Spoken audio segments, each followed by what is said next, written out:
Live. I'm here with Hazel Mann. She is a managing advisor at KBS Realty Advisors and also her own Zetta Advisory. Hazel, how are you? Good. How are you doing, Jerry? Welcome to the show. Thank you. So tell me a little bit about some of the things you're seeing site-wide. And I know one of the things we've been wanting to talk to you about, because this show is a lot about data, and one of your specialties is how to leverage value that's hidden in your data. Can you speak a little bit about that? Yeah, so leveraging hidden value in data isn't just for data's sake or for the exercise of being able to look at the data and just find cool things. McKinsey actually recently released a report that showed that data analytics as a priority for organizations. These organizations that prioritize that rank are twice as likely to have top quartile financial performance. They're 3 times more likely to execute decisions as intended and 5 times more likely to make decisions faster than the competition. So I think the imperative today for investment managers and just the real estate space as a whole is to really get a hold of your data. Otherwise, you risk running you risk being able to lose out on revenue or eating costs that you shouldn't be eating, and overall just losing out to your competitors in the marketplace. So Hazel, how do you enable the people that you advise to do that, to get control of their data? So it can be a really confusing and overwhelming process. So I usually advise them to look at 2 large expense categories and revenue-driving categories, which is leasing and also building operations. So in what ways that you can look at either energy management or your work order systems to cut costs or capital projects, and also what kind of technologies can you look to boost your leasing activities. Tell me about a success story that you've had through helping your companies to do this. Yeah, so basically, if you're looking at maybe capital project management, just by looking historically, there's a way for you to mine the data and compare, oh, this is what we spent historically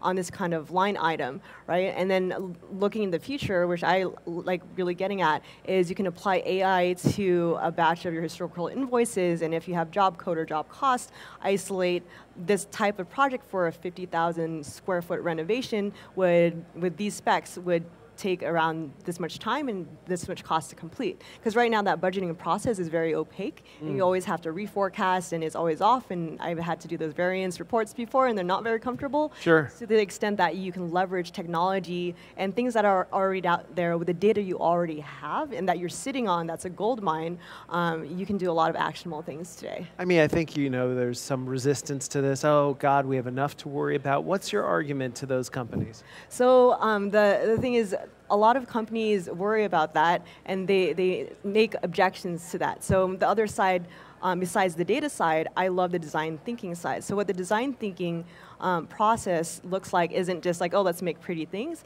It's how can we take a very structured, methodological approach to innovation and rely on data to make decisions. But the way you do that is you first look at people and then process and then technology. So people want to bring value to your organization, right?